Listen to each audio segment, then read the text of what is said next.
বিষয় যা ধরলাম তাতে আবার সুদের সাথে সম্পৃক্ত ব্যক্তি আগে থেকে যদি ডান বাম খুঁজেন যে ফাঁকা কোন দিকে আছে, উঠার চিন্তা যদি আগে থেকে করেন তাহলে ভুল হবে। সমাজে সুদ চলমান আছে না নেই? হয়তোবা আপনাদের সিরাজগঞ্জে নেই, নাকি আছে? যদি সুদ খেয়ে থাকেন, খাবেন কি খাবেন না সেটা আপনার সিদ্ধান্ত, তবে আলোচনা শোনার অনুরোধ রাখলাম। শোনেন, বুঝেন, চিন্তা ভাবনা করেন, তারপরে ডিসিশন নেন খাবেন কি খাবেন না, সিদ্ধান্ত আপনার। আমি আপনাকে মানাতে বাধ্য নই, তবে জানাতে বাধ্য। কারণ আল্লাহ রাসূল সাল্লাল্লাহু আলাইহি ওয়াসাল্লাম বলেছেন, একটি বাণী যদি আমার পক্ষ থেকে জানা থাকে এটা জানিয়ে দাও। তো জানানোর দায়িত্ব আমাদের, মানানোর দায়িত্ব আমাদের নয়। এটা রাষ্ট্র দায়িত্বশীল যারা তারা বাধ্য করতে পারেন। ইসলামী রাষ্ট্র কোনোদিন হলে, আমাদের রাষ্ট্র ইসলামী রাষ্ট্র না মুসলিম রাষ্ট্র? জি, ইসলামী রাষ্ট্র না মুসলিম রাষ্ট্র? মুসলিম রাষ্ট্র, ইসলামী রাষ্ট্র নয়। কিন্তু আমাদের রাষ্ট্র মুসলিম রাষ্ট্র, ইসলামী রাষ্ট্র নয়। তো চলুন একটু ধৈর্য ধরে শুনি, তারপরে নিজের ডিসিশন নিজে নেবেন। তো যে কথা বলছিলাম, সুদ, আজকে যেটা আমার আলোচনার বিষয়, আরবিতে যাকে বলা হয় রেবা, আরবিতে বলা হয় রেবা, ইংরেজিতে বলা হয় কি? ইন্টারেস্ট। আর বাংলায় বলা হয় সুদ। আল্লাহ রাব্বুল আলামিন কোরআনুল কারীমের 7টি আয়াতে সুদ নাকচ করেছেন। কোরআনুল কারীমে 7টি আয়াত রয়েছে সুদ সম্পৃক্ত, সুদ সম্পর্কে আলোচনা। আরেকটি আয়াতে কিঞ্চিত ইঙ্গিত রয়েছে, ওটা ধরলে মোট 8টি হয়। মৌলিক আলোচনা রয়েছে 7টি আয়াতে। 7টি আয়াতের মধ্যে 5টি আছে সূরা বাকারার মধ্যে। সূরা বাকারা 275 নম্বর আয়াত, 276 নম্বর আয়াত, 278 নম্বর আয়াত, 279 নম্বর আয়াত, 280 নম্বর আয়াত। সূরা আলে ইমরান 130 নম্বর আয়াত, সূরা রুম 39 নম্বর আয়াত। 7টি আয়াতে সুদ নাকচ করা আছে। তন্মধ্যে সর্বাধিক প্রসিদ্ধ আয়াত, যেটার বাংলা প্রায় সবাই জানেন, সচেতন মুসলিম সবাই জানেন, সূরা বাকারা 275 নম্বর আয়াতে আল্লাহ রাব্বুল আলামিন বলেছেন, আহাল্লাল্লাহুল বায়া ওয়া হাররামার রিবা। আল্লাহ ব্যবসা হালাল করেছেন, সুদ হারাম করেছেন। ব্যবসা হালাল, সুদ হারাম। ব্যবসা হালাল কিন্তু সুদ হারাম। সূরা বাকারা 275 নম্বর আয়াত। সম্মানিত উপস্থিতি, ব্যবসা হালাল সুদ হারাম পাশাপাশি কেন নিয়ে আসলেন আল্লাহ রাব্বুল আলামিন? এর অনেকগুলো কারণ হতে পারে। তার একটা কারণ হতে পারে যে ব্যবসা হালাল সুদ হারাম বলার একটা কারণ যে অধিকাংশ ব্যবসায়ী সুদের সাথে সম্পৃক্ত। এটা একটা কারণ হতে পারে, আল্লাহু আলাম। ব্যবসায়ী মানেই সুদের সাথে সম্পর্ক রয়েছে, ইল্লা মাশাআল্লাহ। খুব কম লোক পাবেন, খুব কম ব্যবসায়ী পাবেন যাদের সুদের সাথে কানেকশন নেই। গ্রাম পর্যায়ে, একেবারে গ্রাম পর্যায়ে, তৃণমূল পর্যায়ে ছোট ছোট ব্যবসায়ী যারা, তারা হয়তো বা সুদের সাথে সম্পৃক্ত নয়। কিন্তু শহর কেন্দ্রিক, একটু শহর কেন্দ্রিক যদি চিন্তা করেন তাহলে দেখেন সুদের সাথে সম্পর্ক রয়েছে। খুব কম ব্যবসায়ী পাবেন যার সুদের সাথে লেনদেন নেই। এটা একটা কারণ হতে পারে। এই বাম সাইডে, এইদিকে সামনে যথেষ্ট জায়গা আছে, জায়গা না হলে বাম সাইডে চলে আসা যাবে, ওই সাইড দিয়ে, বাম সাইড দিয়ে সামনে আসা যাবে, এদিকে যথেষ্ট জায়গা আছে। ব্যবসায়ী মানে সুদের সাথে সম্পৃক্ত। আল্লাহ রাব্বুল আলামিন একই আয়াতে পাশাপাশি বললেন ব্যবসা হালাল সুদ হারাম। আরেকটা কারণ হতে পারে, সুদি কারবার যারা করে তারা এটাকে ব্যবসা মনে করে। যেমন জাহেলি যুগের, বর্বর যুগের, অসভ্য যুগের জাহেল মানুষগুলো বলতো সুদ হারাম হবে কেন, এটাও তো একটা ব্যবসা, সুদও তো একটা ব্যবসা। আমি 20,000 টাকা আর একজনকে ধার দিলাম, 20,000 টাকা দিয়েও 1 মাস পরে দিবে। এই 20,000 টাকা যদি আমি খাটাতাম, 20,000 টাকায় যদি আমি কোনো কেনা বেচা করতাম, তাহলে তো আমার লাভ হতোই। তাহলে যাকে ধার দিলাম তার থেকে 2,000 টাকা বেশি নিলে এইটা হারাম হবে কেন? আমার তো ব্যবসায় খাটলে লাভ হতো, ওই লাভটাই নিলাম।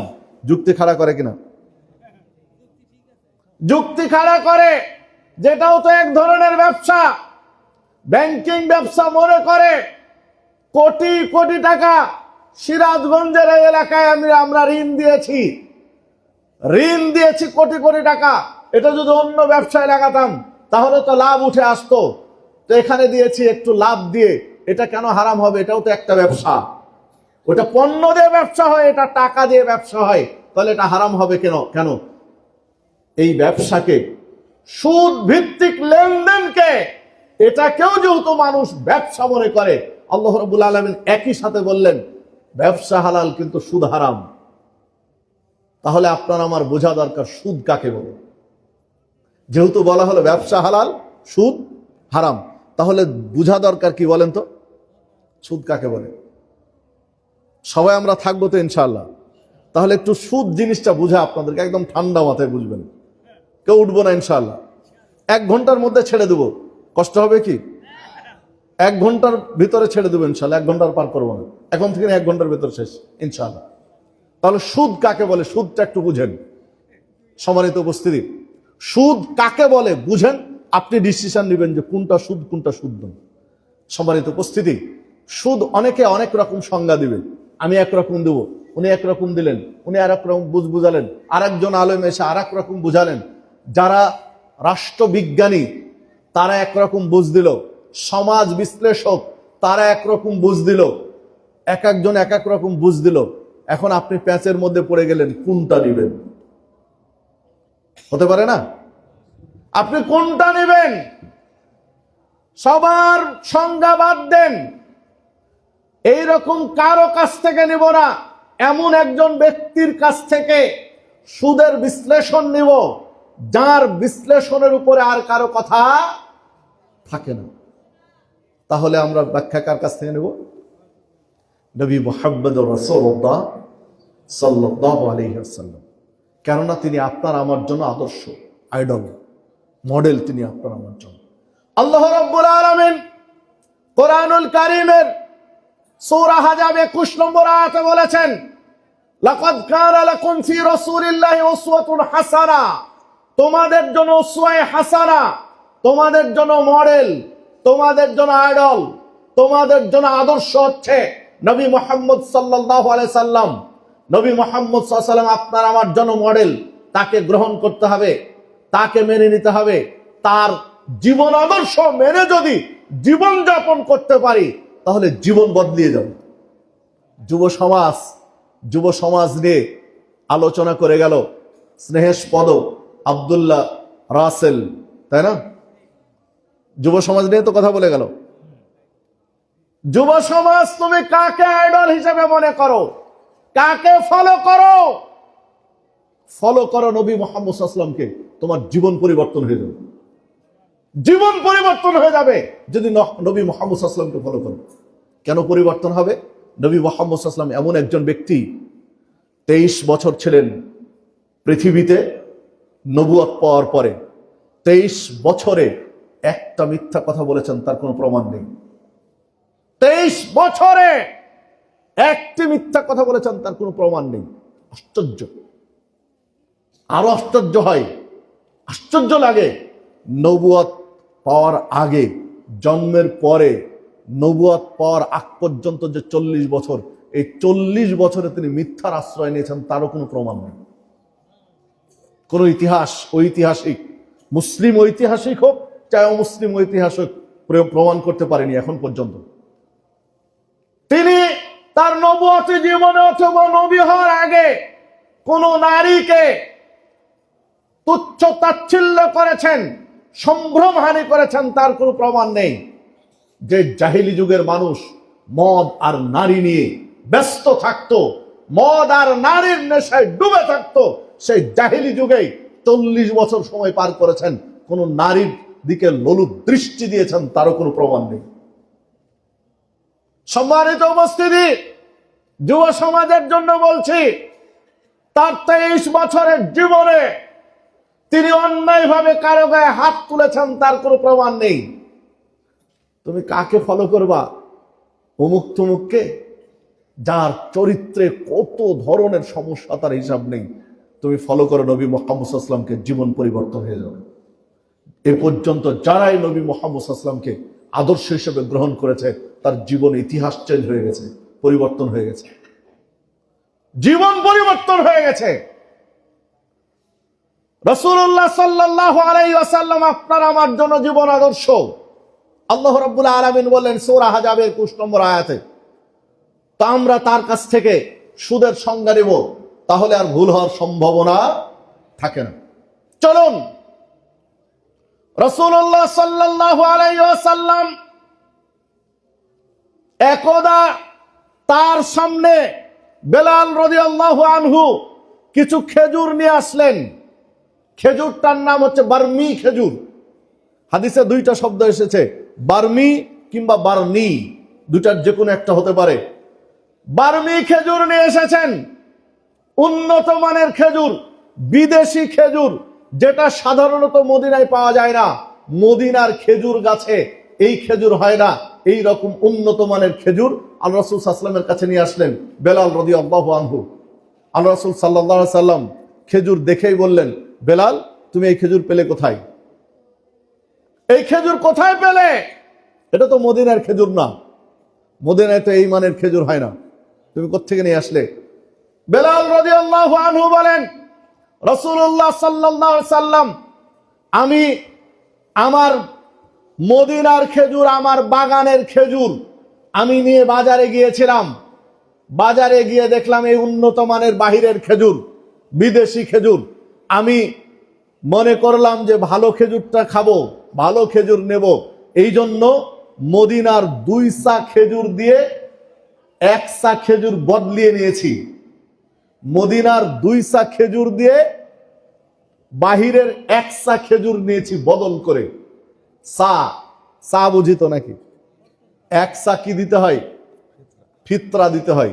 1 সার ফিতরা, 1 সার ফিতরা। যদিও কেজির ওজন নিয়ে বিতর্ক আছে যে ওজনটা কতটুকু, তাতে বোঝা যায় 2.5 থেকে 3 কেজি। মুহাদ্দিসদের কেউ 2.5 কেজি বলেছেন, কেউ 2.5 কেজির একটু বেশি বলেছেন, কেউ 3 কেজি বলেছেন। তো যে কথা বলছিলাম, যদি ধরে নেই 1 সা মানে 3 কেজি, তাহলে 6 কেজি মদিনার খেজুর দিয়ে বার্মি খেজুর নিয়েছেন কয় কেজি? 3 কেজি। 2 সা দিয়ে 1 সা নিয়েছেন। মদিনার 2 সা খেজুর দিয়ে বাহিরের 1 সা খেজুর বদল করে নিয়েছেন, উন্নত মানের খেজুর, যে খেজুরটা আল্লাহ রাসূল সাল্লাল্লাহু আলাইহি ওয়াসাল্লামের কাছে পেশ করেছেন।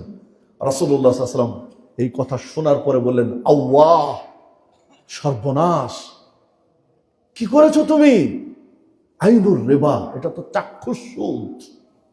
আল্লাহ, আইনুর রিবা 2 বার বললেন। সর্বনাশ, কি করেছো?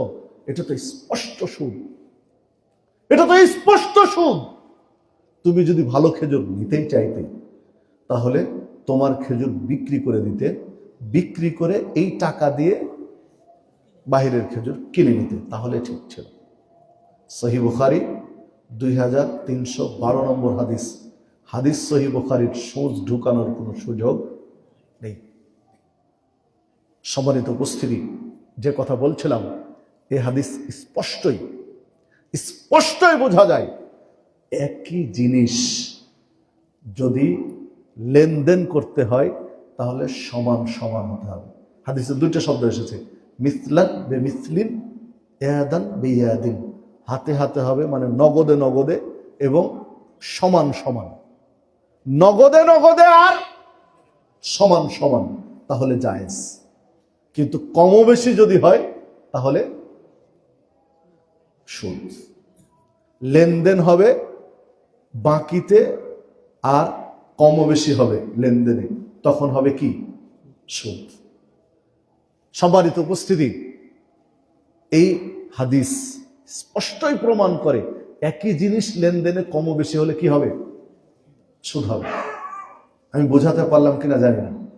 পরের আরেকটা হাদিসে সহিহ মুসলিমের মধ্যে এসেছে, আল্লাহ রাসূল সাল্লাল্লাহু আলাইহি ওয়াসাল্লাম বলেছেন, যদি লেনদেন হয় স্বর্ণের বিনিময়ে স্বর্ণ, রূপের বিনিময়ে রূপ্য, লবণের বিনিময়ে লবণ, পাতার বিনিময়ে পাতা, এইভাবে অনেকগুলো, গমের বিনিময়ে গম, জবের বিনিময়ে জব, খেজুরের বিনিময়ে খেজুর, তাহলে মিসলান বে মিসলিন, মানে সমান সমান হবে, এয়াদান বে এয়াদিন, নগদে নগদে হবে, তাহলে জায়েজ। যদি কম বেশি হয় তাহলে যে দিবে আর যে নিবে দুইজনই সুদে আক্রান্ত, মানে কম বেশি করা যাবে না।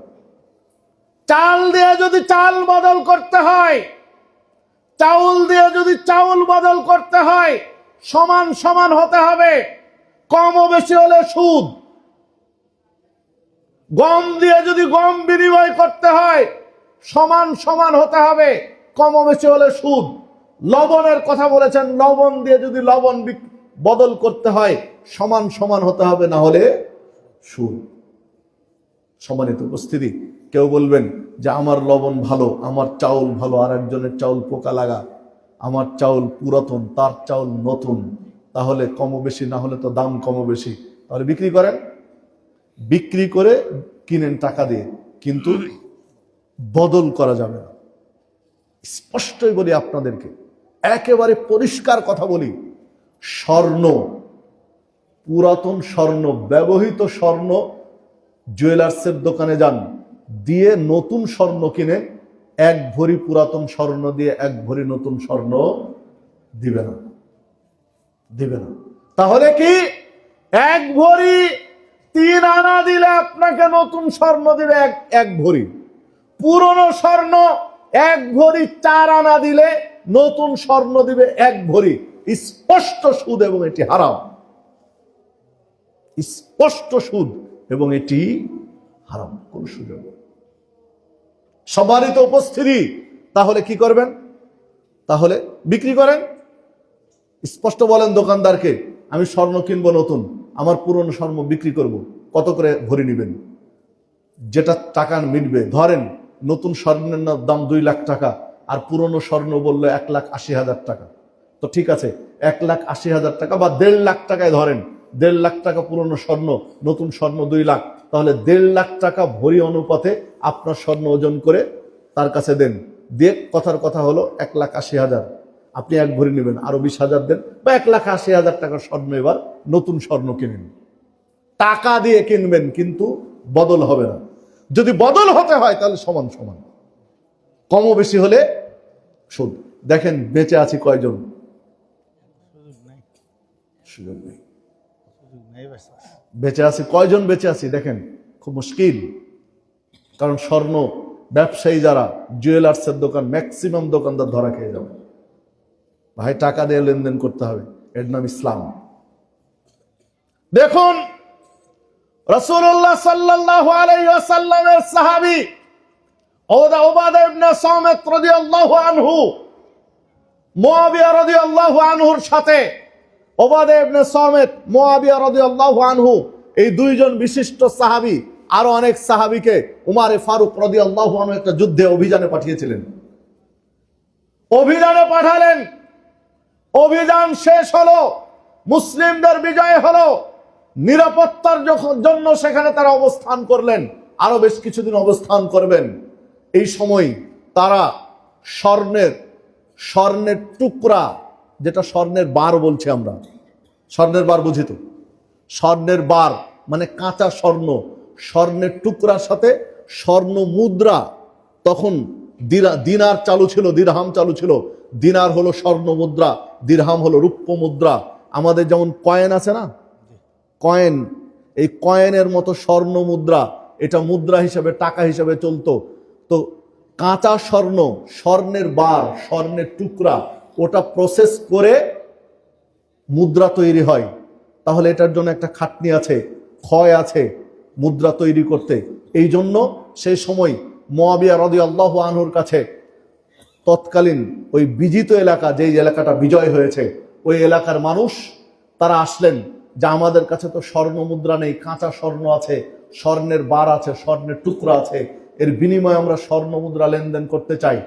তাহলে আমরা স্বর্ণ মুদ্রা নিব আর কাঁচা স্বর্ণ মানে স্বর্ণের বার টুকরা দেব, তখন বিনিময় একটু কমও বেশি, যেহেতু মুদ্রা বানাতে খরচ হয়, নষ্ট হয়, খরচ হয়, এই জন্য একটা নিয়ম করে দিলেন যে এইভাবে আমরা একটু বেশি নিব, কাঁচা স্বর্ণটা বেশি নিব আর মুদ্রা দেব একটু কম। এই লেনদেন মুআবিয়া রাদিয়াল্লাহু আনহু বললেন যে এটা ইসলামের শরীয়তে হারাম বা খারাপ কিছু দেখছি না, যেহেতু এটা প্রসেসিং খরচ আছে, তারপরে এটার মুদ্রা বানাতে একটা খরচ আছে, কিছু নষ্ট হয়ে যাবে, বিধায় এটা আমি খারাপ কিছু দেখছি না। ওবাদা ইবনে সামিত রাদিয়াল্লাহু আনহু বললেন যে না, এটা হারাম, এটা সুদ, কেননা ওটাও স্বর্ণ, এটাও স্বর্ণ, স্বর্ণের বার টুকরো কাঁচা স্বর্ণ, ওটাও স্বর্ণ, এটাও স্বর্ণ, বিধায় লেনদেন করলে সমান করতে হবে, যে পরিমাণ ওজন করে যে পরিমাণ মুদ্রা নিবে সে পরিমাণই স্বর্ণ দিবে, লেনদেন সমান হতে হবে, না হলে ওটা মানে অর্থ ধরে যে এত এত টাকা, এত দিনার, মানে টাকার সাথে হিসাব করে এটা লেনদেন করতে হবে। মুআবিয়া রাদিয়াল্লাহু আনহু প্রতিবাদ করলেন যে না, আমি এটা খারাপ কিছু দেখছি না। মুআবিয়া হচ্ছেন সেনাপতি, ওই অভিযানের সেনাপতি। যখন উনি বললেন যে না, ওবাদা ইবনে সামিত রাদিয়াল্লাহু আনহু হাদিস পেশ করলেন যে রাসূল সাল্লাল্লাহু আলাইহি ওয়াসাল্লাম বলেছেন সমান সমান হতে হবে, স্বর্ণের বিনিময় করতে হলে সমান সমান হতে হবে। উনি বললেন আমি খারাপ কিছু দেখছি না। ওবাদা ইবনে সামিত রাগ করলেন যে আমি আল্লাহ রাসূল সাল্লাল্লাহু আলাইহি ওয়াসাল্লামের হাদিস শোনালাম যে স্বর্ণের বিনিময়ে বিক্রি হলে সমান সমান হতে হবে, আর আপনি বলছেন খারাপ কিছু হবে না। ঠিক আছে, যুদ্ধ শেষ হোক, পরিবেশ হোক, আমি আপনার মতো মানুষের কাছে থাকবো না। রাসূলের হাদিসের উপরে মতামত প্রকাশ করেন, আপনি যুক্তি খাড়া করেন, আপনার সাথে আমি নেই। পরিবেশ যখন হলো, যুদ্ধ বিজয় হলো, একটা পরিবেশ তৈরি হলো, তখন তিনি রাগ করে চলে আসলেন মদিনায়। মদিনায় যখন চলে আসলেন, ওমর ফারুক রাদিয়াল্লাহু আনহু হঠাৎ করে মদিনায় দেখছেন ওবাদা ইবনে সামিতকে। বললেন, ওবাদা ইবনে সামিত, আপনি তো বিশিষ্ট সাহাবী, মদিনায় হিজরতের আগে 12 জন ব্যক্তি একসাথে ইসলাম গ্রহণ করেছিলেন, তখন আল্লাহ রাসূল সাল্লাল্লাহু আলাইহি ওয়াসাল্লাম মদিনায় হিজরত করেননি। এই 12 জনের একজন ছিলেন ওবাদা ইবনে সামিত।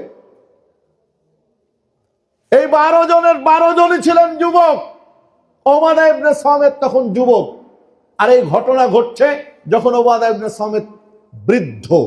আল্লাহ রাসূল সাল্লাল্লাহু আলাইহি ওয়াসাল্লামের 10 বছর মদিনায়, তারপরে আবু বকরের 6 বছর শাসন আমল, 2.5 বছর শাসন আমল, তারপরে উমর রাদিয়াল্লাহু আনহু 10 বছর শাসন আমল, মানে মোটামুটি প্রায় 30 কাছাকাছি, 10 আর 12 22, আর 10 আর 10 20 আর 2.5 22.5, মানে প্রায় 22.5 23 বছরের ব্যবধান। মানে তখন ইনি বার্ধক্যের দিকে গিয়েছেন, তখন ছিলেন যুবক। ওবাদা ইবনে সামিত ইসলাম গ্রহণ করেছিলেন 6টি বিষয়ের উপরে।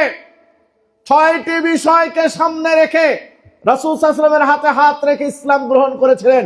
12 জন যুবকের একজন বলেছিলেন যে আপনি যে বললেন এইগুলো করতে হবে, চুরি করা যাবে না, জেনা করা যাবে না, সমস্যা তৈরি করা যাবে না, নারীকে অপবাদ দেওয়া যাবে না, আমাকে মূল্যায়ন করতে হবে ওইভাবে, তোমাদের নিজেদের জানমাল যেভাবে হেফাজত করতে হবে, এইভাবে যে আপনি একটার পর একটা শর্ত দিলেন, এই শর্ত মেনে নিয়ে আমরা ইসলাম গ্রহণ করলাম, এগুলো যদি মেনে নিয়ে ইসলাম গ্রহণ করি তাহলে আমরা কি পাবো? ওই 12 জন যুবকের মধ্যে একজন বলেছিলেন যে আমরা কি পাবো এর বিনিময়ে? ইসলামী জীবন যাপন করলে, ইসলামী জীবন আদর্শ মেনে নিলে আমরা কি পাবো, আমাদের লাভ কি হবে?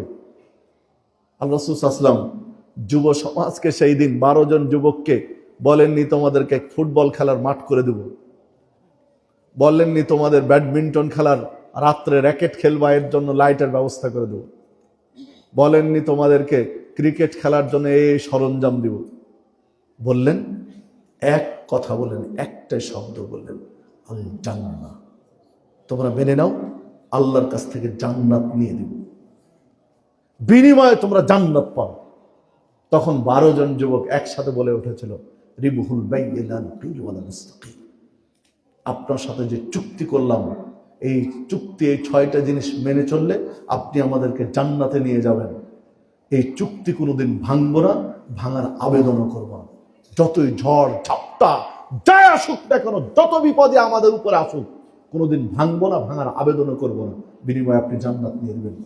আল্লাহ রাব্বুল আলামিন এত খুশি হয়ে গেলেন, যুবক 12 জন যুবকের প্রতিজ্ঞায় সেই দিন এত খুশি হয়ে গেলেন, জিবরিলকে পাঠালেন, যাও আয়াত দিয়ে আসো, এখনই আয়াত বলে আসো নবী মুহাম্মদ সাল্লাল্লাহু আলাইহি ওয়াসাল্লামকে। ইন্নাল্লাহা আশতারা মিনাল মুমিনিনা আনফুসাহুম আমওয়ালাহুম বিআন্না লাহুমুল জান্নাহ, মুমিনদের জান এবং মাল আল্লাহ কিনে নিয়েছেন জান্নাতের বিনিময়ে। জান্নাতের বিনিময়ে মুমিনদের জান মাল কিনে নিয়েছেন। এই আয়াত কিন্তু নাজিল হয়েছে যুবকদের প্রেক্ষাপটে। যুবকরা যখন বলল যে ইসলামকে মেনে নিলাম, কোনোদিন ভাঙবো না, ভাঙার চেষ্টাও করবো না, বিপদ আপদ যাই আসুক ইসলামের উপর অটল থাকবো, কোনোদিন ভাঙবো না, ভাঙার জন্য আবেদনও করবো না, টিকে থাকবো, আপনি বিনিময়ে জান্নাত দিয়ে দিবেন। আল্লাহ খুশি হয়ে বলে দিলেন যে মুমিনদের জানমাল কিনে নেওয়া হয়েছে জান্নাতের বিনিময়ে। এই যুবকের প্রেক্ষাপটে কিন্তু এই আয়াতটা নাজিল হয়েছিল। এই 12 জন যুবকের একজন ছিলেন উবাদা ইবনে সামিত, প্রথম সারি। তার পরের বছরে হিজরত করলেন। যে কথা বলছিলাম, উবাদা ইবনে সামিত চলে এসেছেন রাগ করে মদিনায়।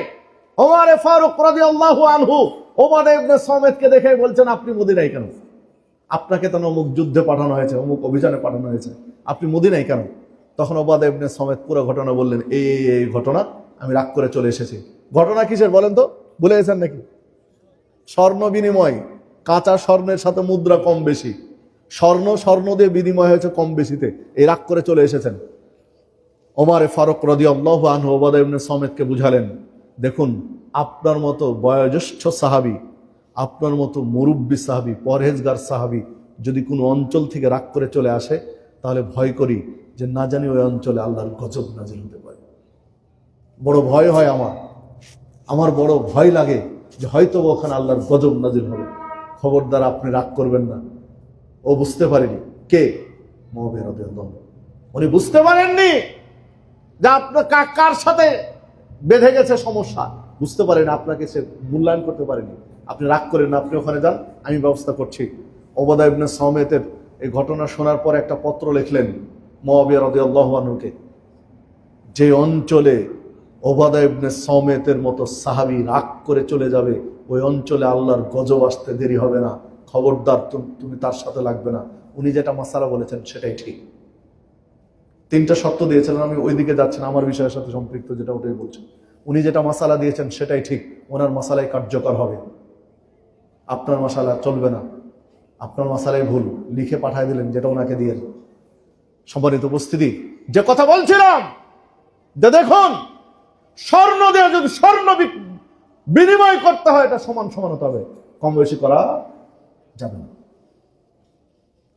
রাসূলুল্লাহ সাল্লাল্লাহু আলাইহি ওয়াসাল্লাম বলেছেন, লা তাবিউদ দিনারা বিদ-দিনারাইন ওয়ালা দিরহামা বিদ-দিরহামাইন। 2 দিনার দিয়ে 1 দিনার, 2 দিরহাম দিয়ে 1 দিরহাম এই বিনিময় করবেন, এটা নিষেধ।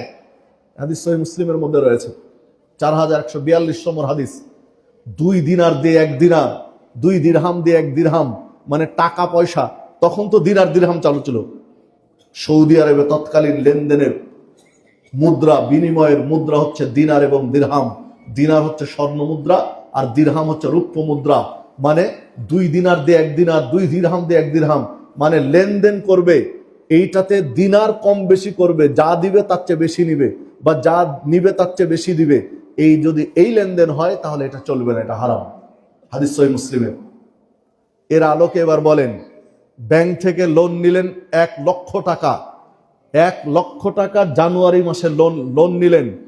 জানুয়ারি মাসের 30 তারিখে, মানে প্রত্যেক মাসের 30 তারিখে আপনাকে 10,000 টাকা করে জমা দিতে হবে। তাহলে 10 মাসে মানে 1 লক্ষ টাকা পরিশোধ হবে। এইটা যদি হয় তাহলে জায়েজ। আমি বোঝাতে পারলাম কি?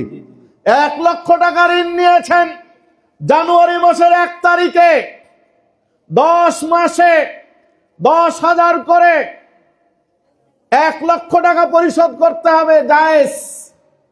1 লক্ষ টাকা ঋণ নিয়েছেন, 10 কিস্তিতে 11,000 করে পরিশোধ করতে হবে। 10,000 আর 1,000, 11,000 করে, তাহলে 10 মাস পরে টোটাল কত দাঁড়াবে?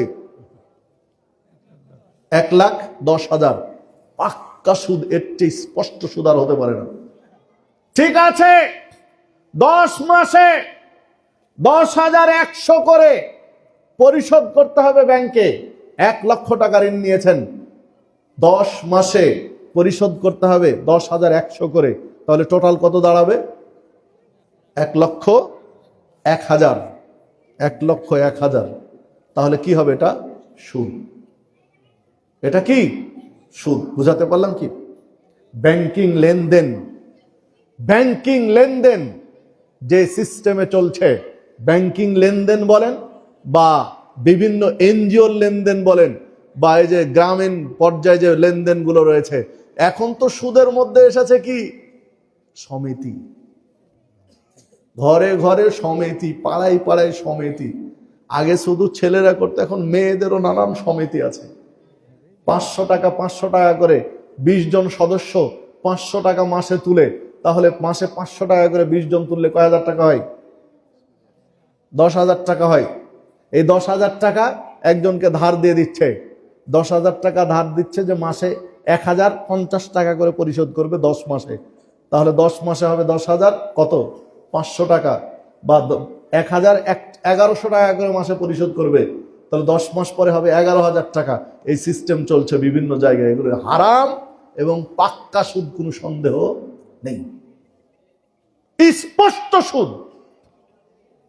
যদি এই সুদি লেনদেন করি, সুদি কারবার করি, তাহলে সমস্যা কোথায় দাঁড়াবে? অপরাধটা কি ধরনের হবে? ফলাফলটা কি হতে পারে?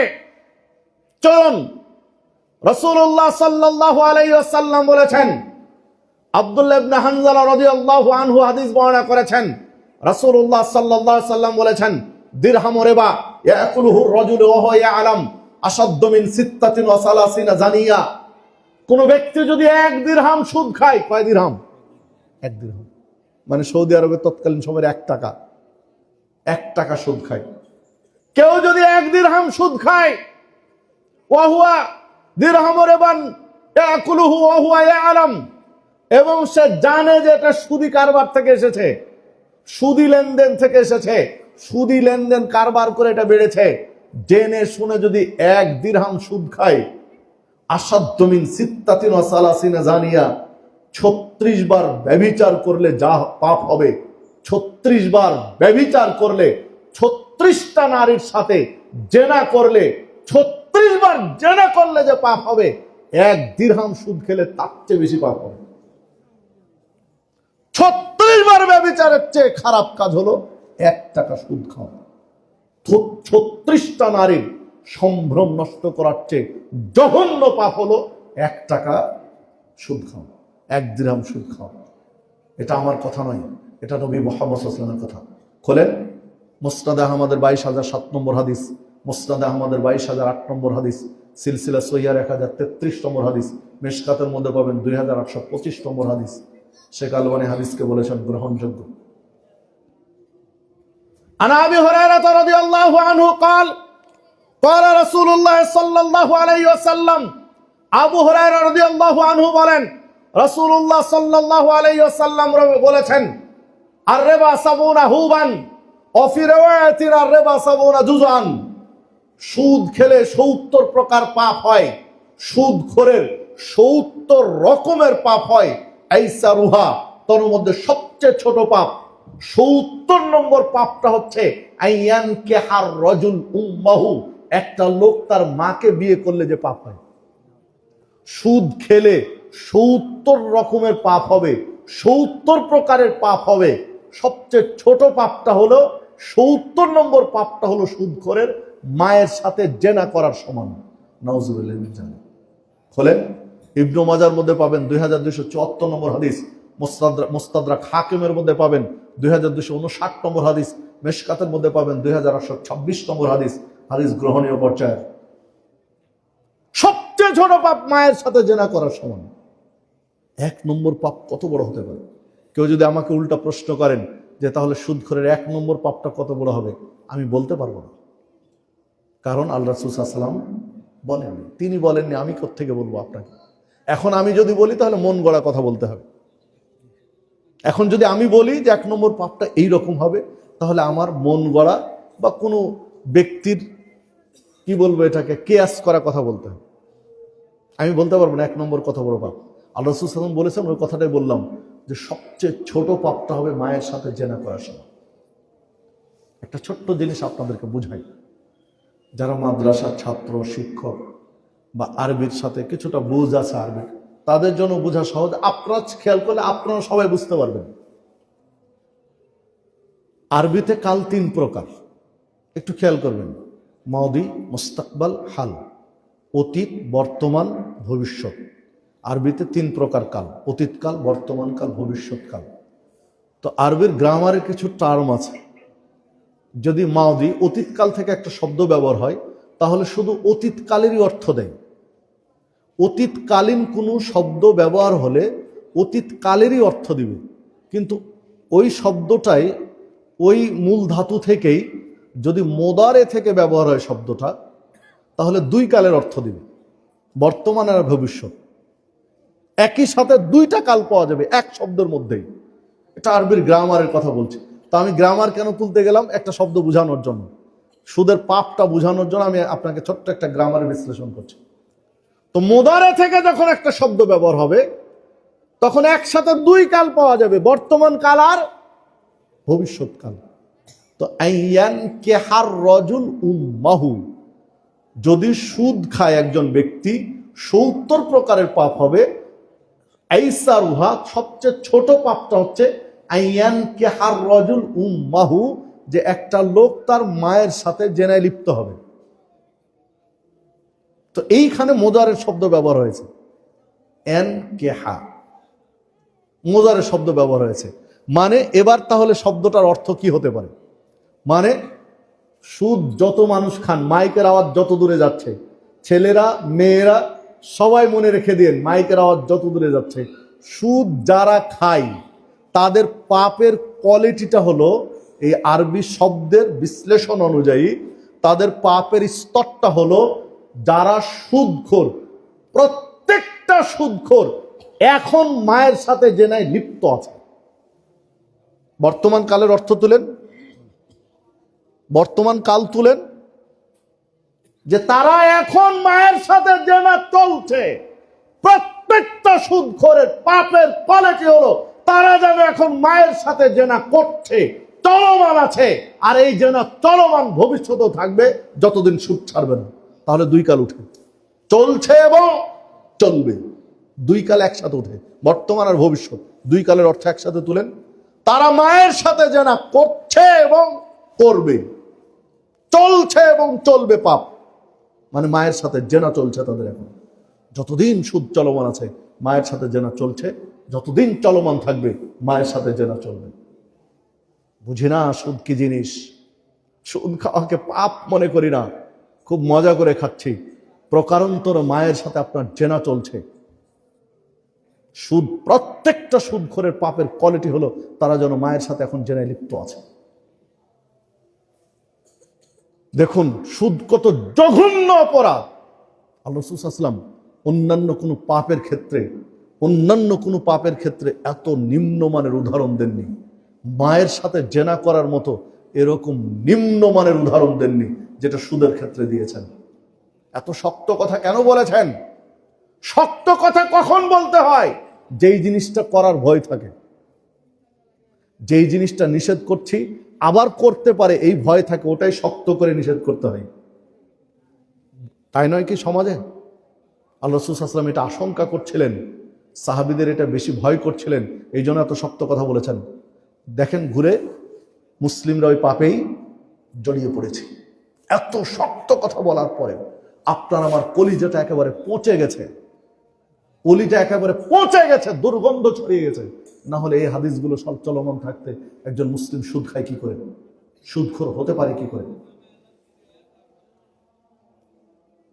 রাসূলুল্লাহ সাল্লাল্লাহু আলাইহি ওয়াসাল্লাম বিদায় হজ্জের ভাষণ দেওয়ার সময় একটা পর্যায়ে বলেছিলেন, ১৬ লক্ষের মতো সাহাবী উপস্থিত ছিলেন সেই বৈঠকে বলেছিলেন, আলা কুল্লি শাইইন মিন আমরিল জাহিলিয়াতি তাহতা কদামাইয়া, সাবধান, জাহেলি যুগের যত রীতিনীতি রয়েছে, নিয়ম কানুন রয়েছে, হুকুম আহকাম রয়েছে, কৃষ্টি কালচার রয়েছে, সভ্যতা সংস্কৃতি রয়েছে, জাহেলিয়াত বলতে যা কিছু রয়েছে, তাহতা কদামাইয়া, আমার দুই পায়ের নিচে আজকে দাফন করে দিলাম, পুঁতে দিলাম।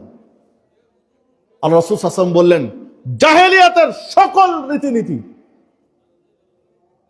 কৃষ্টি কালচার, কথা বলছে কে? অনুগ্রহ করে যারা কথা বলছেন দূরে গিয়ে কথা বলবেন। আর যদি আমার চেয়ে আপনার কথা বেশি গুরুত্বপূর্ণ হয় তো আসেন, আমি মাইক ছেড়ে দিচ্ছি, আপনি কথা বলেন, আমি শুনবো আপনার কথা, অসুবিধা নেই। আপনারটা গুরুত্বপূর্ণ, আমি ছেড়ে দেবো, আমরা সবাই আপনার কথা শুনবো, নাহলে আপনার কথা বন্ধ রাখতে হবে। একটু হায়া শরমও থাকতে হবে, কারণ এখানে কোরআন হাদিসের আলোচনা চলছে।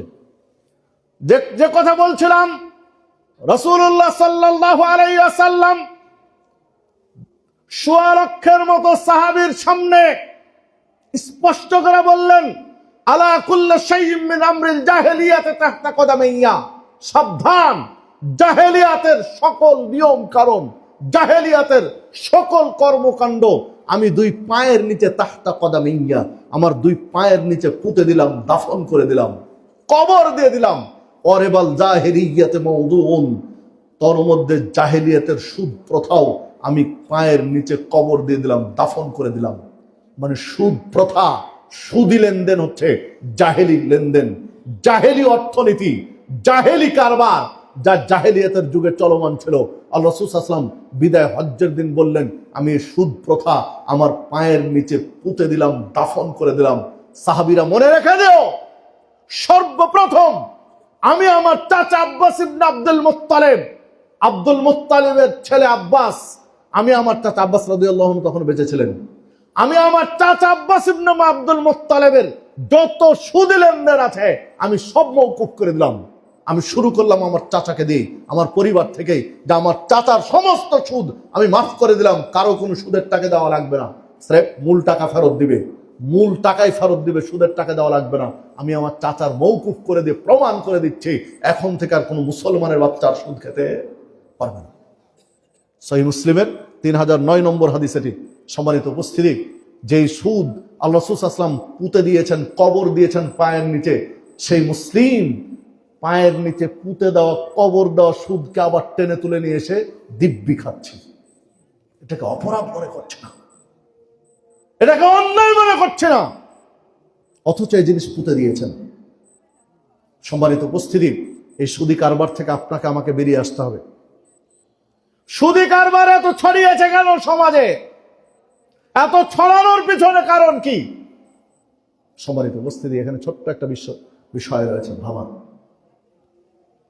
একজন মুসলিমের ইবাদত কবুলের জন্য, একজন মুসলিমের দোয়া কবুলের জন্য যে শর্তগুলো রয়েছে, এই শর্তগুলোর মধ্যে একটা হচ্ছে হালাল রিজিক।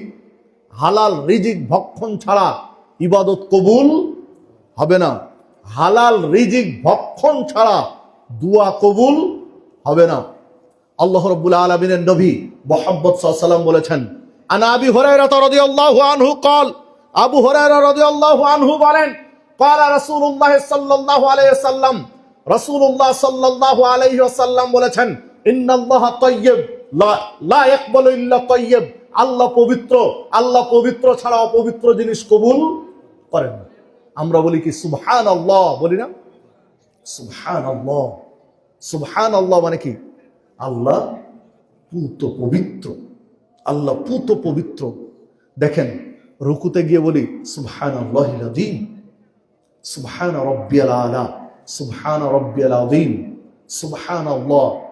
দেখেন, আল্লাহর পবিত্রতা ঘোষণা করছে। আল্লাহ রাব্বুল আলামিনের নবী মুহাম্মদ সাল্লাল্লাহু আলাইহি ওয়াসাল্লাম বলেছেন, ইন্নাল্লাহা তাইয়্যিব লা ইয়াকবালু ইল্লা তাইয়্যিব, আল্লাহ পবিত্র, তিনি পবিত্র ছাড়া অপবিত্র জিনিস কবুল করেন না। ওয়া আন্নাল্লাহা আমারাল মুমিনিনা বিমা আমারা বিল মুরসালিন। নবী রাসূলদেরকে আল্লাহ যে নির্দেশ দিয়েছেন, একই নির্দেশ মুমিনদেরকে দিয়েছেন। নবী রাসূলদেরকে নির্দেশ দিয়েছিলেন, কুলু মিনাত তাইয়্যিবাত ওয়া'মালু সালিহান। হে নবীগণ, তাইয়্যিব হালাল খাবার খাও এবং আমলে সালেহ করো। অন্য জায়গায় আল্লাহ রাব্বুল আলামিন কোরআন মাজিদে বলেছিলেন না, নবীদেরকে বলেছিলেন তাইয়্যিব খাবার খাও আর আমলে সালেহ করো। আল্লাহ রাসূল সাল্লাল্লাহু আলাইহি ওয়াসাল্লাম বললেন, নবী রাসূলদেরকে যে নির্দেশ দিয়েছেন ওই নির্দেশ মুমিনদেরকেও দিয়েছেন। কি নির্দেশ বলেন তো? নবী রাসূলদেরকে কি নির্দেশ দিয়েছেন? আমি মনে বুঝাতে পারলাম না। হালাল খাবার খেয়ে আমলে সালেহ করতে বলেছেন। একই নির্দেশ মুমিনদেরকে দিয়েছেন। সুম্মা যাকারা রাজুল ইতিলিস সাফার আশআসা ওয়া আকবারা মুদ্দা ইয়াদাইহি ইলাস সামা। একটা লোকের উদাহরণ দিলেন, যেই লোকের চুলগুলো এলোমেলো, পোশাক ধুলিবালি যুক্ত, মুসাফির মানুষ, দীর্ঘ পথ সফর করে এসেছে।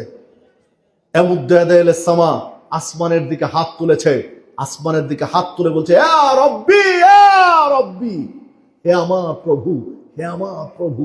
মুনাজাত করছে, আল্লাহর কাছে চাচ্ছে, ক্ষমা চাচ্ছে, আল্লাহর কাছে এই চাচ্ছে ওই চাচ্ছে, ইয়া রব্বি বলে মুনাজাত করছে।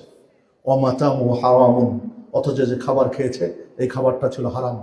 অমাশরাবু হারামুন, যে পানি পান করেছে এই পানিটাও ছিল হারাম। অমালবাসু হারামুন, যে পোশাক পরে আছে এই পোশাকটাও হারাম। অগুদ্দিয়া বিল হারাম, তার শরীর যে বেড়ে উঠেছে, শরীর বেড়ে ওঠার জন্য যা কিছু করেছে এটাও ছিল হারাম। ফাআন্না ইস্তাজাবু লিযালিক, কিভাবে আল্লাহ তার প্রার্থনা কবুল করবেন, কিভাবে তার দোয়া কবুল করবেন? ও তো হারাম খাচ্ছে, হারাম পড়ছে, হারাম পানি পান করছে, হারামের উপরে বেড়ে উঠেছে। আল্লাহ তো হালাল ছাড়া হারাম কবুল করেন না, কিভাবে কবুল করবেন? সহিহ মুসলিমের 2393 নম্বর হাদিস, এটি হাদিস সহিহ মুসলিমের, আপনি উল্টাতে তো পারবেন না। দেখুন কত মানুষ 5 ওয়াক্ত সালাতে কত রাকাত ফরজ আছে? 17 রাকাত ফরজ আছে, তাই না? প্রত্যেকটা মুসলিম যারা সালাত পড়ি 5 ওয়াক্ত সালাতে অন্তত 17 বার বলছি, ইয়্যাকা না'বুদু ওয়া ইয়্যাকা নাস্তাঈন। আল্লাহ, তোমারই ইবাদত করি, তোমার কাছে সাহায্য চাই। কি চাই? ইহদিনাস সিরাতাল মুস্তাকিম।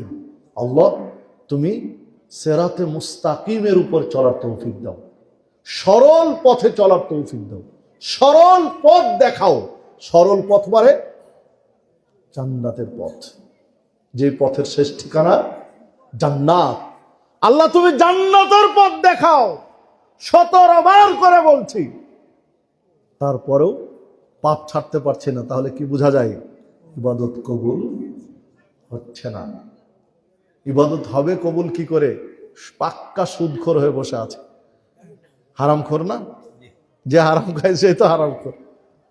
হয় সুদ খাচ্ছি, না হয় ঘুষ খাচ্ছি, না হয় গাঁজা খাচ্ছি, না হয় বিড়ি সিগারেট জর্দাগুল খাচ্ছি, না হয় দেশি বিদেশি মদ খাচ্ছি, না হয় আত্মসাৎ করা টাকা খাচ্ছি, না হয় মানুষের জমি জোর করে জবর দখল করে খাচ্ছি, না হয় চুরি করে খাচ্ছি, না হলে ব্যবসায়ী মানুষের সাথে ঠগিয়ে প্রতারণা করে খাচ্ছি। 900 গ্রাম গরুর গোস্ত দিয়ে 1 কেজির দাম নিচ্ছি, নেই 50 গ্রাম কমানো মানে কি 30-40 টাকার ব্যাপার আছে। 900 গ্রাম গোস্ত দিয়ে 1 কেজির দাম নিলাম, 100 গ্রাম গোস্ত কমায় দিলে 60-70 টাকা বেশি হয়ে গেল। আর লাভ কত করবেন আপনি? আর লাভ লাগে? কিন্তু এটা মনে করলাম না যে আমি যে 100 গ্রাম গোস্ত কম দিয়ে 1 কেজির দাম নিলাম, আমি হারাম খাচ্ছি, আমার পুরো পরিবার হারাম খাচ্ছে, এই চিন্তা নেই। কি করবেন? এই দোয়া বলে, ইয়্যাকা না'বুদু ওয়া ইয়্যাকা নাস্তাঈন ইহদিনাস সিরাতাল মুস্তাকিম। কবুল হবে কি করে? কারণ পদে পদে আপনি আমি হারাম খাচ্ছি। এই হারাম না ছাড়লে আপনার আমার এই দোয়া, এই প্রার্থনা, এই ইবাদত কি করে কবুল হবে? রাসূলুল্লাহ সাল্লাল্লাহু আলাইহি ওয়াসাল্লাম মুসাফিরের উদাহরণ কেন দিলেন? আরো তো অনেকের উদাহরণ দেওয়া যেত, মুসাফিরকে দিয়ে কেন বুঝালেন? চুল এলোমেলো, পোশাক ধুলিবালি যুক্ত মুসাফির মানুষ দীর্ঘ পথ সফর করেছে, বলছে ইয়া রব্বি ইয়া রব্বি, অথচ খাবার হারাম, পোশাক হারাম, পানীয় হারাম। আল্লাহ কি করে দোয়া কবুল হবে করবেন? মুসাফিরকে দিয়ে কেন উদাহরণ দিলেন? তারও একটা যৌক্তিক কারণ আছে। আল্লাহ রাসূল সাল্লাল্লাহু আলাইহি ওয়াসাল্লাম অন্য জায়গায় বলেছেন, সালাসু দাওয়াতিন মুস্তাজাবাতুন লা শাক্কা ফিহিন্না, 3 ব্যক্তির দোয়া কবুল হবে, সন্দেহের কোনো অবকাশ নেই। 3 ব্যক্তির দোয়া কবুল হবেই, হতেই হবে, কোনো সন্দেহ নেই। লা শাক্কা ফিহিন্না, কোনো সন্দেহ নেই। 3 ব্যক্তির, এক ব্যক্তি হচ্ছে দাওয়াতুল মাজলুম, মাজলুম যদি জালেমের বিরুদ্ধে দোয়া করে কবুল হবেই। দাওয়াতুল মুসাফির, মুসাফির যদি দোয়া করে কবুল হবেই। দাওয়াতুল ওয়ালিদি আলা ওয়ালাদিহি, পিতামাতা যদি সন্তানের জন্য দোয়া করে কবুল হবেই। মুসাফির যদি দোয়া করে কবুল হবে, নিশ্চয়তা আছে। ওই মুসাফিরও যদি হারাম খেয়ে দোয়া করে কবুল হবে না। যে মুসাফিরের দোয়া কবুলের 100% নিশ্চয়তা আছে, ওই মুসাফিরও হারাম খেয়ে দোয়া করলে কবুল হবে না। অনেক বাবা মা অভিযোগ করেন বাবা মার দোয়া কবুল হবে, কোনো সন্দেহ নেই। হাদিসে আছে বাবা মার দোয়া কবুল হবে সন্তানের জন্য, কোনো সন্দেহ নেই। আমার ছেলে অসুস্থ, আমার ছেলে পরীক্ষায় ভালো রেজাল্ট করছে না, আমার ছেলের এই সমস্যা ওই সমস্যা, আমি দোয়া করি, তাহাজ্জুদে দোয়া করি, 5 ওয়াক্ত সালাতে দোয়া করি, রাত জেগে জেগে দোয়া করি, এত দোয়া করছি, হজ করতে গিয়ে দোয়া করেছি, উমরা করতে গিয়ে দোয়া করেছি, আমার ছেলে ভালো হচ্ছে না, তাহলে বাবা মার দোয়া কবুল হবে, কোনো সন্দেহ নেই। তাহলে হাদিসের তো মিল পাচ্ছি না। আপনি খোঁজেন, প্রত্যেকটা বাবা মাকে বলি ছেলে মেয়ের জন্য দোয়া করছে, কবুল হচ্ছে না, তাহলে আপনি আত্মসমালোচনা করুন, আপনার রিজিক হালাল আছে না হারাম আছে আগে ভাবুন। আপনার দোয়া কবুল হচ্ছে না মানে আপনাকে আত্মসমালোচনা করতে হবে যে আমার রিজিকের অবস্থা কি, রিজিক নিয়ে আপনাকে চিন্তা ফিকির করতে হবে। এই যে বাচ্চাগুলো একটু ডিস্টার্ব করছে, যারা বড় আছে আশপাশে, একটু খেয়াল রাখবেন। উঠিয়ে দেওয়ার দরকার নেই, উঠাতে হবে না, কিন্তু একটু খেয়াল রাখবেন, কারণ ওরাই তো আগামী দিনের ভবিষ্যৎ। আপনারা আজকে আয়োজন করেছেন, আগামী দিনে ওরাই আয়োজন করবে। আজকে যুবকরা আয়োজন করেছে, 5-10 বছর পরে ওরাই আয়োজন করবে। ওরা উঠাই দিলে ওরা শিখবে কোত্থেকে? রাখতে হবে কাছে, উঠাই দেওয়া যাবে না, প্রয়োজনে ফাঁকে ফাঁকে নিয়ে নিতে হবে। যে কথা বলছিলাম, দোয়া কবুল হচ্ছে না, বাবা মা সন্তানের জন্য দোয়া করছেন কবুল হচ্ছে না, বা এমনি একজন ব্যক্তি বারবার দোয়া করছেন কবুল হচ্ছে না, আত্মসমালোচনা আসতে হবে, রিজিক ঠিক আছে কিনা, রিজিক ঠিক আছে কিনা, এই জায়গায় আপনাকে আমাকে খুঁজতে হবে। কেন দোয়া কবুল হচ্ছে না? কারণ রিজিক হালাল হওয়া সত্য জরুরি। দেখুন, রাসূলুল্লাহ সাল্লাল্লাহু আলাইহি সাল্লাম স্পষ্টই করে দিলেন, রিজিক যদি হালাল না হয়, পোশাক যদি হালাল না হয়, খাদ্য যদি হালাল না হয়, পানীয় যদি হালাল না হয়, দোয়া করবে কিন্তু কবুল হবে না। ইহুদি খ্রিস্টানদের চিন্তা ফিকির, ইহুদি খ্রিস্টানদের গবেষণা এবং ইহুদি খ্রিস্টানদের পরিকল্পনা এই জায়গাতেই ঢুকিয়েছে মুসলিমদের মধ্যে এই পরিকল্পনা দিয়ে দিয়েছে। ইহুদি খ্রিস্টানরা অনেক গবেষণা করেছে, চিন্তা ফিকির করেছে। মুসলিমদেরকে যদি বলা হয় সালাত পড়ো না, নামাজ পড়ো না, মুসলিমরা শুনবে না। যদি বলা হয় সিয়াম পালন করো না, হজ করো না, জাকাত দিও না, মুসলিমরা শুনবে না। যদি মুসলিমদেরকে বলা হয় তোমরা ইবাদত করো না, মুসলিমরা সবাই শুনবে না। তাহলে এমন কিছু তাদের মধ্যে দাও, তারা হজ করবে, জাকাত দিবে, রমাজানে সিয়াম পালন করবে, নামাজ পড়বে, সব করবে, কিন্তু কবুল হবে না। এই রকম কিছু তাদের মধ্যে ঢুকাও। এই পরিকল্পনার একটা অংশ হলো কি? সুদ। সুদ খাও, হাজী সাহেব হজ করো, সুদ খাও, নামাজে একদম প্রথম কাতারে ইমামের পাশে গিয়ে দাও, সুদ খাও, মসজিদের সভাপতি হও। যত বড় সুদখোর, মসজিদের তত বড় দায়িত্ব নিয়ে বসে আছে। সুদখোর ব্যক্তি মসজিদের সভাপতি, সুদখোর ব্যক্তি মসজিদের সেক্রেটারি, সুদখোর ব্যক্তি মসজিদের ক্যাশিয়ার। নেই বাংলাদেশে? আপনাদের মসজিদ নেই আশা করছি। আবার কেউ উল্টো ভাবিয়েন না যে কেউ গায়ে মেখে নিয়েন না আলোচনা, যা আপনাকে ইঙ্গিত করে বলছি না, আমি আমভাবে কথা বলছি। হতেই পারে সুদখোর মহাজন মসজিদের সভাপতি সেক্রেটারি, অসম্ভব। এইরকম ব্যক্তি মসজিদ পরিচালনার জন্য অযোগ্য, যোগ্য নয়। সূরা তাওবায় 5টা শর্ত দেওয়া আছে মসজিদ কারা চালাবে। দেখেন স্পষ্ট করা আছে, এইরকম ব্যক্তি মসজিদ চালানোর যোগ্য নয়। পরহেজগার ব্যক্তি হবে মসজিদের সভাপতি, সেক্রেটারি, ক্যাশিয়ার। পরহেজগার ব্যক্তিরা গরিব, পরহেজগার ব্যক্তিরা দুর্বল, পরহেজগার ব্যক্তিরা টাকা পয়সা কম, তাদেরকে মসজিদের সভাপতি সেক্রেটারি করা হয় না। কেন? যেসব ব্যক্তি টাকা পয়সা নেই, ও কি উন্নয়ন করবে মসজিদের? ওই সুদখোর মহাজন মসজিদের সভাপতি সেক্রেটারি হবে, মসজিদ উন্নয়ন করে দিবে, এই করে দিবে। ঠিকই করেছে। মসজিদ কোন রকম ছাপড়া ছিল, দেখেন 1 তলা 2 তলা 3 তলা করে দিয়েছে। মসজিদ আর ভরে না, মসজিদ খাঁখা হয়ে পড়ে থাকে।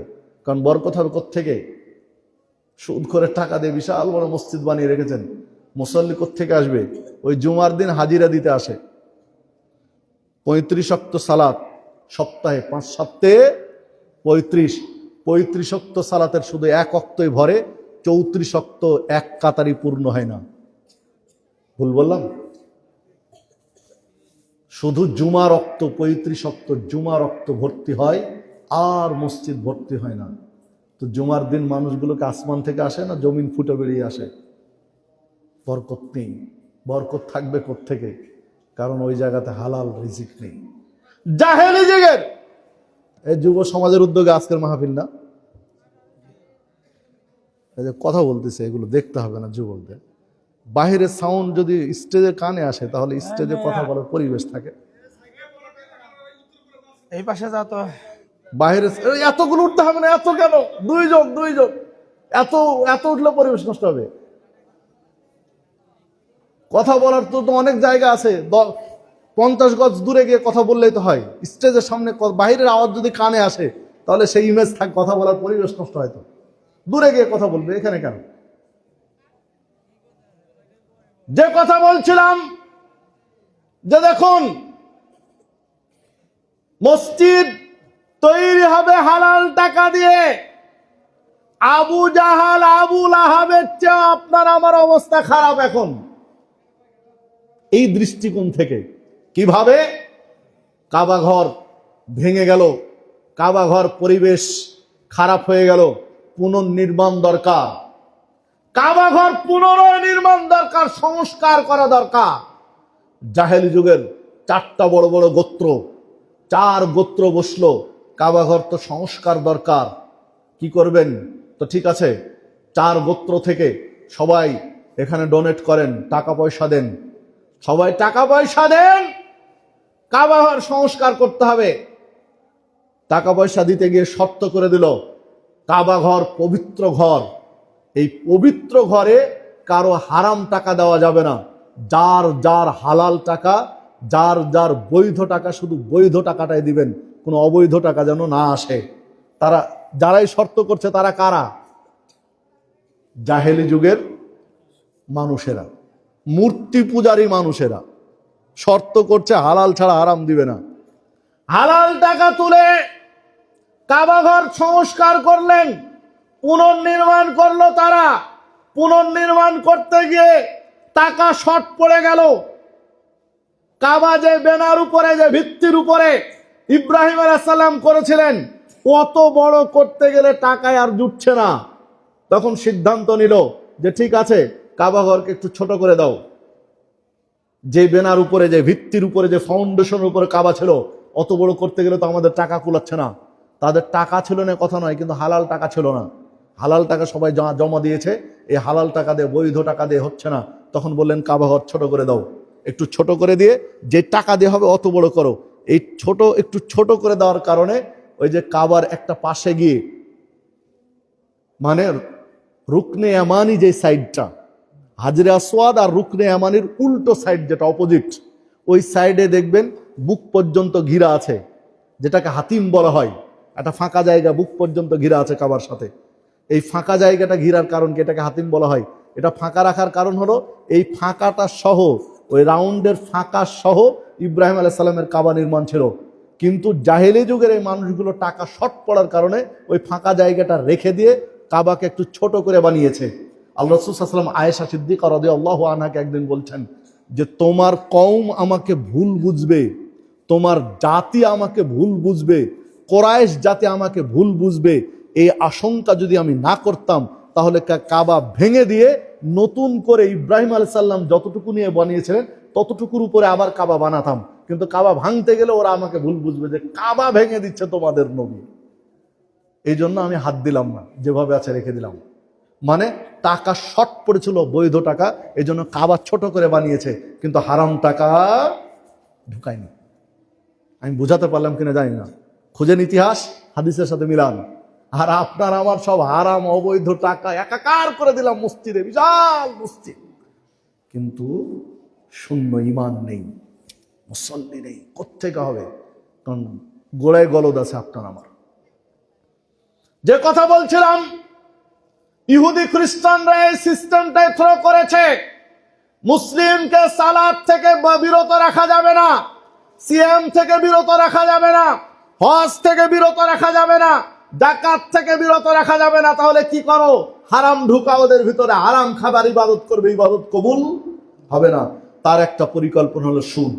সুদ এমন ভাবে সমাজের রন্ধ্রে রন্ধ্রে, প্রত্যেকটা মুসলিম বিশ্বে সুদকে এমন ভাবে ছড়িয়েছে যে এখন বাংলাদেশে একজন শিক্ষিত ব্যক্তি, মাস্টার্স পাস ব্যক্তি, স্নাতকোত্তর ডিগ্রি নেওয়া ব্যক্তিও আশ্চর্য হয় যে সুদ মুক্ত সমাজ চলবে, কিভাবে চলবে বুঝে না, কল্পনাই করতে পারে না যে সুদ ছাড়া সমাজ চলবে, সুদ ছাড়া অর্থনীতি চলবে, কিভাবে চলবে।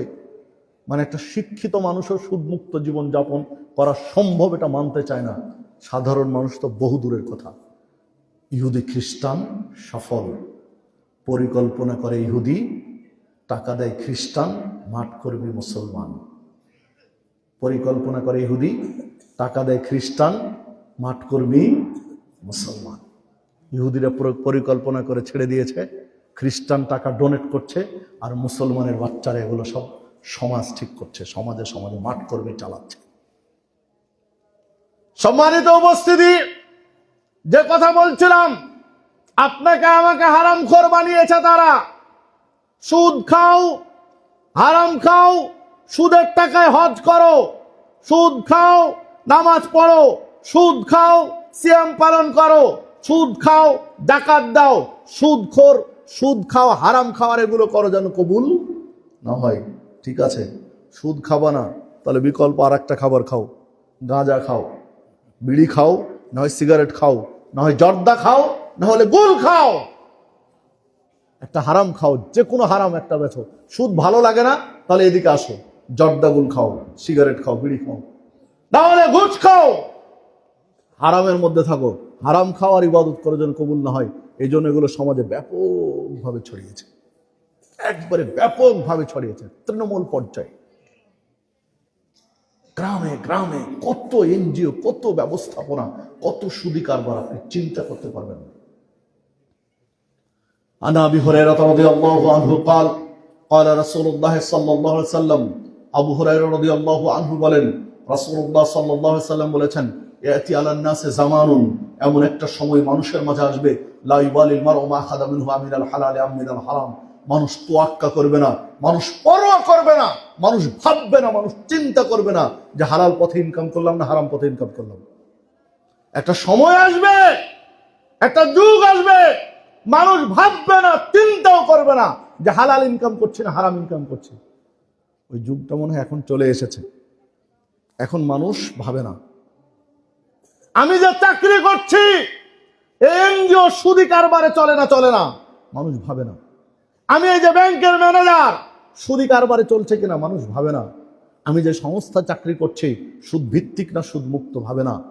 মানুষের চাই শুধু টাকা টাকা। হাজী সাহেব গল্প দেয় যে আমার ছেলে 1 লাখ টাকা বেতন পায়, অমুক ব্যাংকের এমডি, অমুক ব্যাংকের এমডি 2 লাখ টাকা বেতন পায়, আমার ছেলে অমুক ব্যাংকের ম্যানেজার 1 লাখ টাকা বেতন পায়, বছরে 6 বার বোনাস পায়। গর্বে বুকটা ফুলে যাচ্ছে, মানে এটা যে পাপ ভাবেই না। হাজী সাহেব আরেকজনের সামনে পড়লে লজ্জায় মাথা নিচু করে পার হওয়ার কথা ছিল। হাজী সাহেব আরেকজন মুসলিমের সামনে পড়লে হওয়া উচিত ছিল কি, লজ্জায় মাথাটা নিচু করে কোনো কথা না বলে পার হয়ে চলে যাবে। কেন বলেন তো? যে আমি একজন হাজী সাহেব মানুষ, আর আমার ছেলে ব্যাংকের ম্যানেজার এমডি, মানে সুদখোর, সুদ প্রচারের জন্য বড় একটা চাকরি করে, কি করে হবে? এই জন্য মাথা নিচু হওয়ার কথা ছিল, কিন্তু এই মাথা নিচু হয় না, আরো বুক ফুলিয়ে বলে 1 লাখ টাকা বেতন পায়, 1.5 লাখ টাকা বেতন পায়, 6 বার বোনাস পায়, গর্বে বুক ফুলে যাচ্ছে। মানে আমার ছেলে পাক্কা সুদ করে, এটাই তার গর্ব, আত্মহংকার। 1500 বছর আগে বলেছেন, মানুষ পরোয়া করবে না, তোয়াক্কা করবে না, আমিনাল হালালে আমিনাল হারাম, হালাল পথে ইনকাম করলাম না হারাম পথে ইনকাম করলাম। মানুষ ভাববে না। একটা যুবক চাকরি নেওয়ার সময় ভাবে না যে ইনকাম সোর্স হালাল না হারাম, চাই তার টাকা। কি করবেন এত টাকা? সম্মানিত উপস্থিতি, আপনাকে আমাকে একটু চিন্তা করতে হবে, ভাবতে হবে, বিশ্লেষণ করতে হবে। কি করবেন টাকা দিয়ে? মরতেই তো হবে। মরবেন না কে কে? একটু হাত তোলেন দেখি।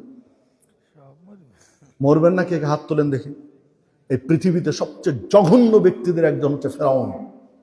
যে ফেরাউন বলেছিল আনা রব্বুকুমুল আলা, মুসা তুমি কোন রবের দাওয়াত দাও, আমি তো সবচেয়ে বড় রব। সেই ফেরাউনও বেঁচে নেই, সেই ফেরাউনকেও কবরে যেতে হয়েছে। যে ফেরাউন মুসা আলাইহিস সালামকে বলেছিল যে আমি সবচেয়ে বড় প্রভু, সেই ফেরাউনেরও মৃত্যু হয়েছে, মানে আপনার আমারও বেঁচে থাকার সুযোগ নেই। পৃথিবীর ইতিহাসে শ্রেষ্ঠ মানুষদের একজন হচ্ছে নবী মুহাম্মদ সাল্লাল্লাহু আলাইহি সাল্লাম, যাকে বলে সাইয়্যিদুল মুরসালিন, নবীদের সন্তান, যাকে বলে খাতামান নবিয়্যিন, যাকে বলে রাহমাতুল লিল আলামিন, বিশ্ববাসীর জন্য রহমত। তিনিও পৃথিবী থেকে বিদায় নিয়েছেন, মানে আপনাকে আমাকেও বিদায় নিতে হবে। তো টাকার প্রতি এত লোভ, এত মায়া রেখে কি করবেন? সুদি কারবার করে কি করবেন?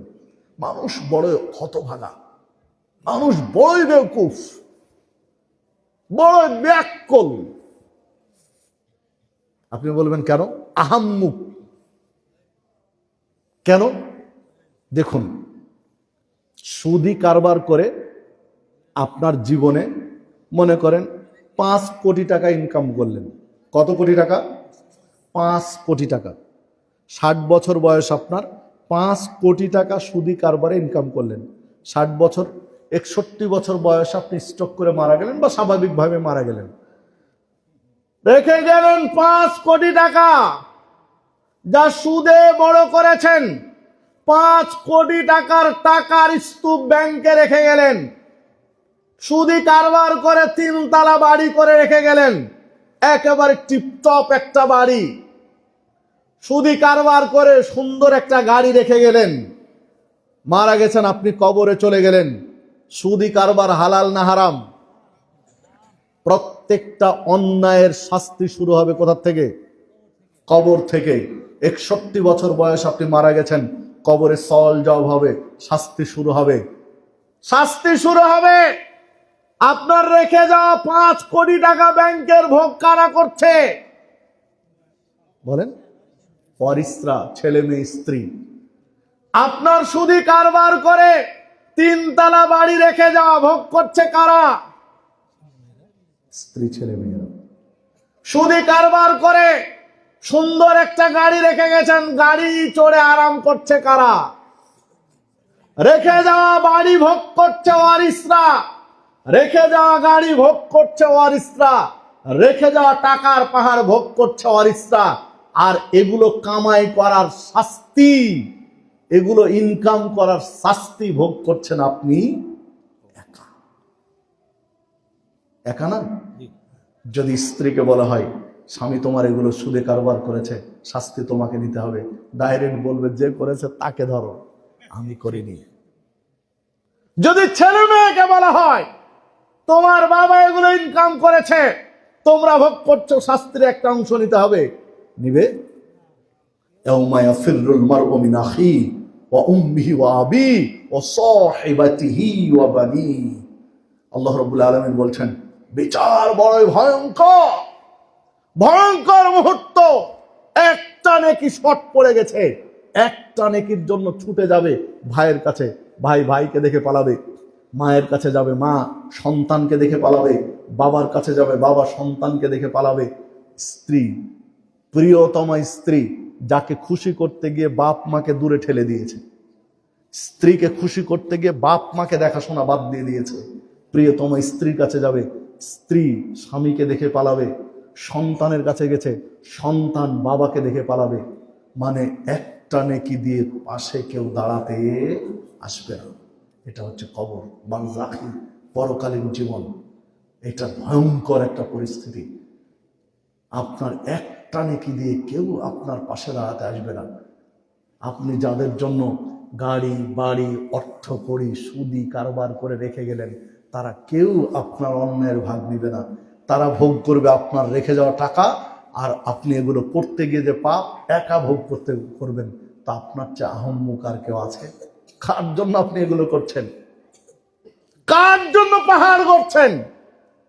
আল্লাহ রাব্বুল আলামিন বলেন, ও আনফুসাকুম ওয়া আলাইকুম নারা, নিজে জাহান্নামের আগুন থেকে বাঁচো, পরিবারকে বাঁচো।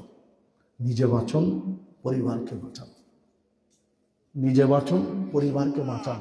আগে নিজে বাঁচতে হবে। আপনি মনে করছেন সুদি কারবারে, সুদি ব্যাংকে চাকরি করছি, ছেড়ে দিলে পরিবার চলবে কি করে? সুদি কারবার করে ব্যবসা করছি, ব্যাংক থেকে লোন নিয়ে ব্যবসা করছি, ব্যবসা যদি ছেড়ে দেই পরিবার চলবে কি করে? দুশ্চিন্তা করছেন, দুশ্চিন্তা করার দরকার নেই। আল্লাহ রাব্বুল আলামিন সূরা হুদ 6 নম্বর আয়াতে বলেছেন, ওমা মিন দাব্বাতিন ফিল আরদ ইল্লা আলাল্লাহি রিজকুহা, এই পৃথিবীতে আল্লাহ এমন কোনো প্রাণী সৃষ্টি করেন না যার রিজিকের ব্যবস্থা করা হয়নি। মানুষ তো দূরের কথা, একটা প্রাণী, একটা কুকুর শুকুর বিড়াল ছাগলও যদি আল্লাহ সৃষ্টি করেন, তার আগে রিজিকের ব্যবস্থা করেন। আগে রিজিকের ব্যবস্থা করেন, তারপরে প্রাণী সৃষ্টি করেন। মানুষকে সৃষ্টির আগে মানুষের রিজিকের ব্যবস্থা আগে করেছেন।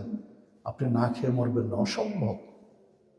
ইবনু মাজার মধ্যে একটি হাদিস রয়েছে, আল্লাহ রাসূল সাল্লাল্লাহু আলাইহি সাল্লাম বলেছেন, কারোর জন্য এক লোকমা, এক গ্রাস, লোকমা বুঝিত নাকি, এক লোকমা খাবার বাকি থাকা পর্যন্ত কারো মৃত্যু হবে না, ও পাবেই। যে হাদিস ইবনু মাজার মধ্যে রয়েছে, এক লোকমা খাবার অবশিষ্ট থাকা পর্যন্ত মৃত্যু হবে না, পাবেই। পাবেই, সে মরবেই না। তাহলে আপনি এত টেনশন করছেন কেন? না খেয়ে মরে যাবেন? জি না, আল্লাহ সুবহানাহু বলেছেন তার সে রিজিক পাবেই। পেতে একটু তাড়াতাড়ি হতে পারে, একটু দেরি হতে পারে। দেরির জন্য ধৈর্য ধরতে হবে, সবর করতে হবে। পাবেনই আপনি। সম্মানিত উপস্থিতি, রিজিক নিয়ে টেনশন করার দরকার নাই। ওমাই ইয়াতাওয়াক্কাল আলাল্লাহ ফাহুয়া হাসবুহু, কেউ যদি আল্লাহর প্রতি পূর্ণ আস্থা রাখে, আল্লাহ তার জন্য যথেষ্ট হয়ে যাবে। ওমাই ইয়াত্তাকিল্লাহ ইয়াজআল লাহু মাখরাজা, কেউ যদি তাকওয়াশীল হয়, তাকওয়া আল্লাহ ভীতি অর্জন করে, আল্লাহ তার পথ বের করে দেন। ওয়া ইয়ারযুকুহু মিন হাইসু লা ইয়াহতাসিব, আল্লাহ তাকে কল্পনাতীত ভাবে রিজিক দেন।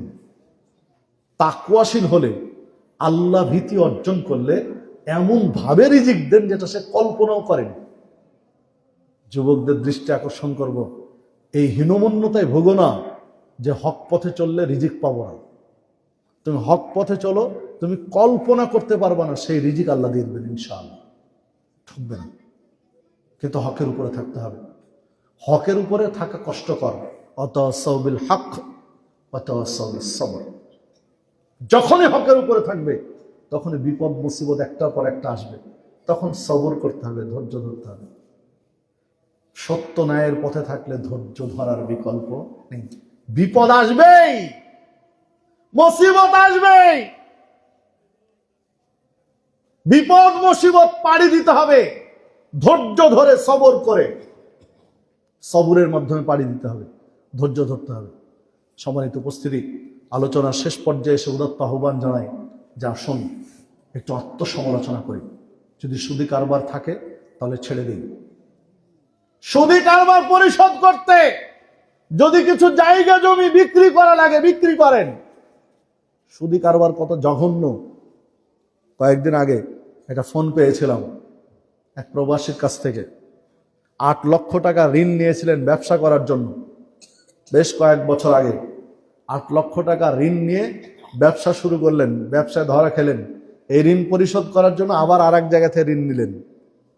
এইভাবে ঋণের বোঝা জড়াতে জড়াতে জড়াতে জড়াতে এমন একটা পর্যায়ে গিয়েছে তারা, এখন বলছেন যে মাসে 4 লাখ টাকা করে ঋণ পরিশোধ কিস্তি দেওয়া লাগে।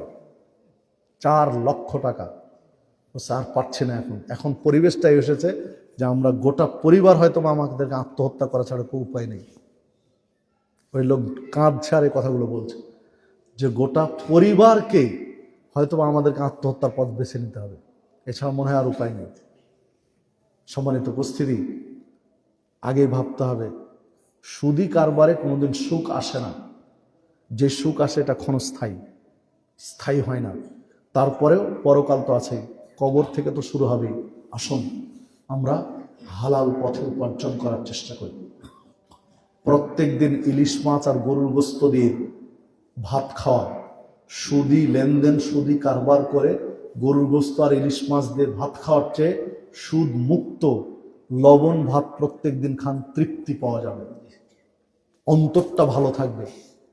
যখন হারাম খাদ্য নিজে খাবেন, পরিবারকে খাওয়াবেন, তখন সবার অন্তরগুলো মরে যায়, অন্তরগুলো কালিমা যুক্ত হয়ে যায়, অন্তরগুলো কালো হয়ে যায়। তখন কথার মধ্যে রসকস থাকে না, পরিবারের কথার মধ্যে ভদ্রতা থাকে না, আচরণের সৌন্দর্য থাকে না, সব নষ্ট হয়ে যায়। কারণ খারাপের একটা প্রভাব প্রত্যেকের শরীরে পড়ে, কারণ হারাম খেয়ে গোটা পরিবারটা বড় হচ্ছে। হালাল খান, কথার মধ্যে রসকস, ভদ্রতা, নম্রতা সব কিছু থাকবে। ফিরে আসুন হালালের দিকে। মা বোনদের দৃষ্টি আকর্ষণ করছি যে এইসব গ্রামে গঞ্জে যেই কি এনজিও সংস্থা আছে বা সমিতি, বাদ দেন এই সমিতি করতে চাইলে করেন, কিন্তু সুদি লেনদেন করা যাবে না। হালাল উপায়ে টাকা বাড়াতে হবে, অবৈধভাবে নয়। আসুন আমরা যে যার জায়গা থেকে সচেতন হই। আল্লাহ রাব্বুল আলামিন সেই তৌফিক দান করুন। আল্লাহ রাব্বুল আলামিন আমাদেরকে বুঝার তৌফিক দান করুন, মেনে নেওয়ার মেজাজ দান করুন। আল্লাহ রাব্বুল আলামিন আপনাকে আমাকে সুদ মুক্ত জীবন যাপন করার তৌফিক দান করুন। আল্লাহ রাব্বুল আলামিন আমাদের সকলকে জান্নাতের পথের পথিক হিসাবে কবুল করে নিন।